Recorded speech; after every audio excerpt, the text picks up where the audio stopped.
ഇനി നമുക്ക് മറ്റു വിശേഷങ്ങളിലേക്ക് കടക്കാം. ഒരു കാര്യം പറയാനുണ്ട് എനിക്ക്.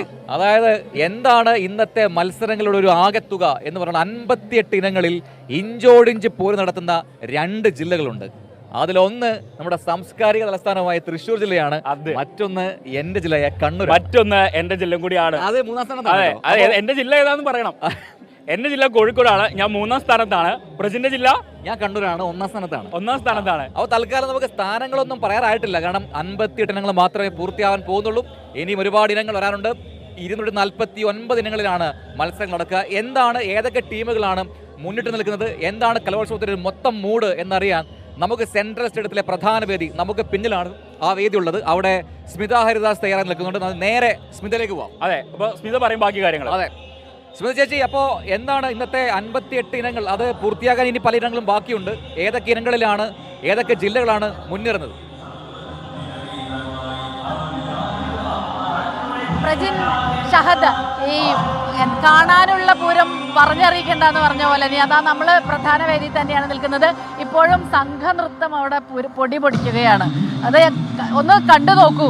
രാത്രി ഇത്രയുമായപ്പോഴേക്കും ഈ സദസ്സ് നിറഞ്ഞിരിക്കുന്നു. ശരിക്കും പറഞ്ഞാൽ ശനിയാഴ്ചയാണ്, വൈകിട്ടായപ്പോഴേക്കും, നാളെ ഒരു അവധി ദിവസമാണ്, വൈകിട്ടായപ്പോഴേക്കും കാണികൾ ഇങ്ങനെ ഒഴുകിയെത്തി. എനിക്ക് തോന്നുന്നത് ഏറ്റവും കൂടുതൽ കാണികൾ ഉള്ളതും ഈ സംഘനൃത്തം കാണാനാണ്.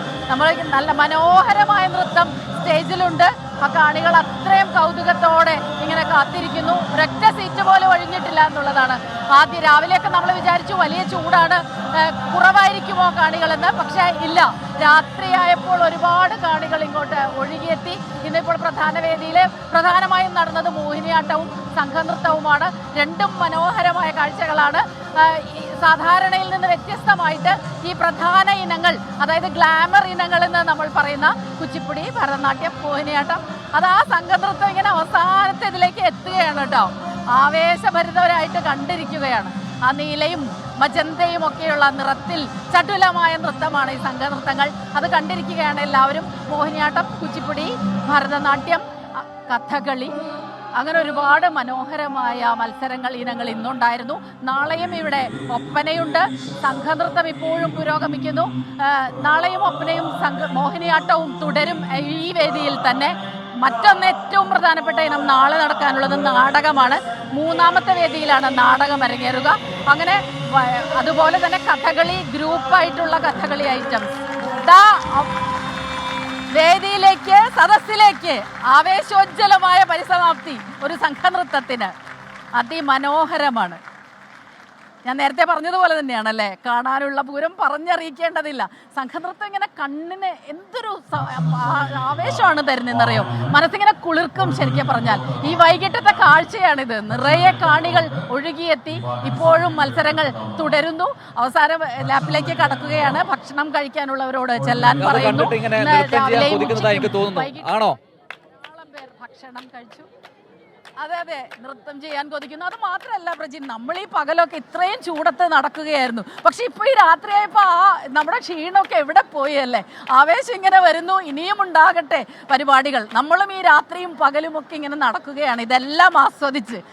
പ്രജിൻ്റെയും ഷഹദിൻ്റെയും അനുഭവം അങ്ങനെ തന്നെയാണല്ലോ അല്ലേ.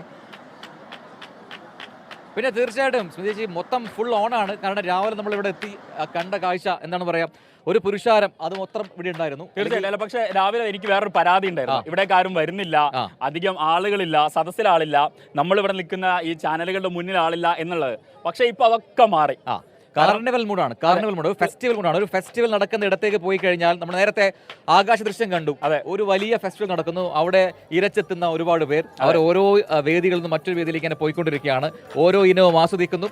ഒരു സ്ഥലത്ത് ഒപ്പനയാണെങ്കിൽ മറ്റിടത്ത് സംഘനൃത്തമാണ്, അവിടെ സംഘനൃത്തമാണെങ്കിൽ മറ്റിടത്ത് അതെല്ലാം ഇവിടെ ഉണ്ട് നാട്യമാണ്, അവിടെ അത് കഴിഞ്ഞാൽ മോഹിനിയാട്ടമാണ്. അങ്ങനെ ഇന്ന് എനിക്ക് തോന്നിയൊരു പ്രത്യേകത എന്താ പറയുക, കലോത്സവത്തിൽ സാധാരണഗതിയിൽ ഇത്തരം ഗ്ലാമർ ഇനങ്ങൾ, ഒന്ന് സംഘനൃത്തം, മറ്റൊന്ന് ഭരതനാട്യം, മോഹിനിയാട്ടം, ഒപ്പന, ഇത് ഒരേ ദിവസം ഉണ്ടാകുന്നത് വളരെ റെയറാണ്. പക്ഷെ ഇത്തവണ അത് 1-ാം ദിവസം തന്നെ എല്ലാ വേദികളിലും എത്തിയെന്നുള്ളതാണ്. ലളിതഗാനമടക്കം അങ്ങനെ ഗ്ലാമർ ഇനങ്ങളെല്ലാം ഇന്ന് പല വേദികളിലായി ഉണ്ടായിരുന്നു. 58 ഇനങ്ങളിലാണ് ഇന്ന് ഫലം വരാൻ ബാക്കിയുള്ളത്. അതുകൊണ്ട് വേറൊരു പ്രശ്നമുണ്ട് പ്രശ്നം, ഈ ആൾക്കാർ കൺഫ്യൂഷൻ ആവും. ചിലപ്പോൾ ഈ സംഘനൃത്തം ആസ്വദിക്കുന്ന ആൾക്കൊന്ന് ഒപ്പന കാണണം എന്ന് തോന്നിക്കഴിഞ്ഞാൽ അവിടെ പെടും. പക്ഷെ അവൻ അതിൽ നിന്ന് ചൂസ് ചെയ്യണം എന്ത് കാണണം കാണണം എന്നുള്ളത് അതാണല്ലോ കേരള സ്കൂൾ കലോത്സവത്തിന്റെ പ്രത്യേകത. ഏഷ്യയിൽ വിദ്യാർത്ഥികൾ പങ്കെടുക്കുന്ന ഏറ്റവും വലിയ ഈ കലാമാമം അതുകൊണ്ട് തന്നെയാണ് വേറിട്ടതാവുന്നത്. മാത്രമല്ല ഇത്തവണ 5 ഗോത്ര വിഭാഗങ്ങളുടെ കലാരൂപങ്ങൾ കൂടി ഉൾപ്പെടുത്തിയിട്ടുണ്ട്. അങ്ങനെ മൊത്തത്തിൽ ഒരു കളർഫുൾ ഇവന്റ് ആയിട്ട് ഇത്തവണത്തെ നമ്മുടെ കലോത്സവം മാറും.